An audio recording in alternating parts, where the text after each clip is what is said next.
victory midweek. Looking at having the derby as the next game, keeping everybody on the toes, sharp.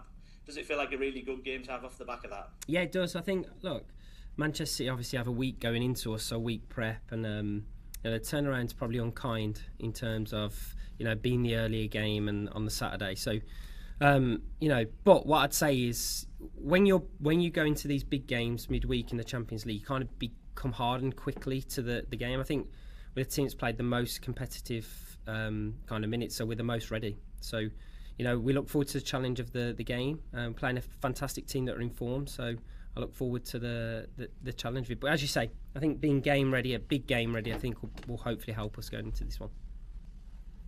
Just looking at Man City then, obviously top of the league, new coach coming in the summer. Are you a little bit surprised maybe as to how quickly that's kind of clicked for them? And I suppose what are the things that have impressed you about them in the opening weeks of the season? Yeah, they've changed. They've changed. I think we played them pre-season as well, so they're adapting. They're moving. They're a little bit more direct than they have been before. I think they've played well in games. Also, I look at the Everton game. I felt that Everton, had them a little bit towards the end of the game. So I still think there are frailties that the team can have, which every team has, by the way. But yeah, I think what Andre's brought is, kind of maybe utilising the skill set of the players he has. And, they're a really invasive team, and so they're using that invasion. I think it's working for them. So, they still mix the style. But the reality is, regardless, we're playing a very good team. And, Andre's done a great job so far. So I'm sure they'll be confident going into this one as well. That's great. Best of luck for the weekend. Thank you, mate. Have a great day. Thanks, Dan. Ruse, please. Yeah, sorry, my voice. That's all right, don't worry. Mine too. You're the first one I'm speaking to this morning, so the voice had to get going. Anyway, congrats on the win this week. So how do you deal with keeping players fresh and ensuring enough rotation while not impacting the quality of the players much in times of games coming thick and fast? Yeah, it's really difficult. It's one of the most challenging. I think it's one of the things I looked at going into this season, especially knowing we made Champions League, was that rotation and how you keep the quality in the team as well as the energy. I think what I saw the other night was, though, I saw players that came into the game that gave absolutely everything like the starters did. So I think the energy and commitment from the team is there, and it's abundant. It really is what defines us, I think, as a different type of team, is that togetherness and that energy.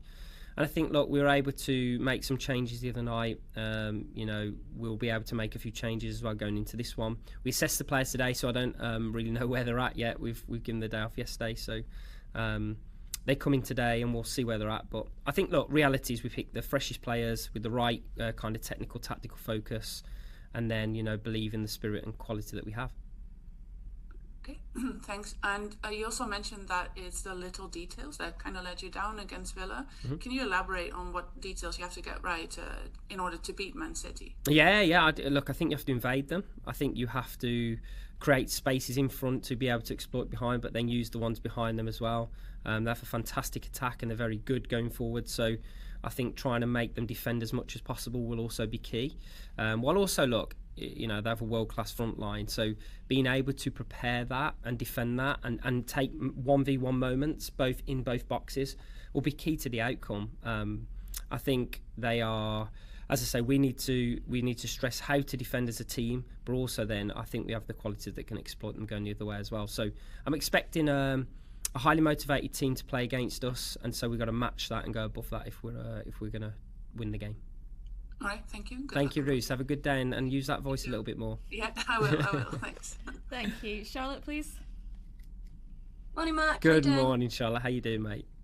I'm good, thank you. Good. I just wondered if we had an update on Fallon. Will she be available tomorrow? So she's, I think she's early this afternoon. She's meeting with the doctors, so we'll be able to know more there. I'm hoping she might be available for the weekend. But I can only let you know they weren't able to get her in yesterday, so we're looking today.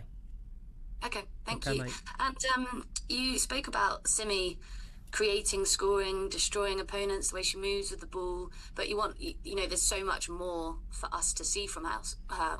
What is that more? It's a good question, Charlotte. I think what you'll see when we see Simi at her very best, which I saw starts of pre-season, was just her ability to drive with the ball. Like, I think she can move people out of the way even if they try and stop her. Yeah, and I don't want to compare her to a male player, but like a male player like a Yaya Toure. in terms of when he would move players out of the way with the quality and physical qualities he had, but then she has the technical understanding and the tactical quality to unlock anybody. So I think you'll see her pick the ball up, drive with it, and beat players, and then I think she'll create and score from those moments. So I think she's a fantastic athlete and someone that I think once you see her in her full prime, she'll terrify midfielders.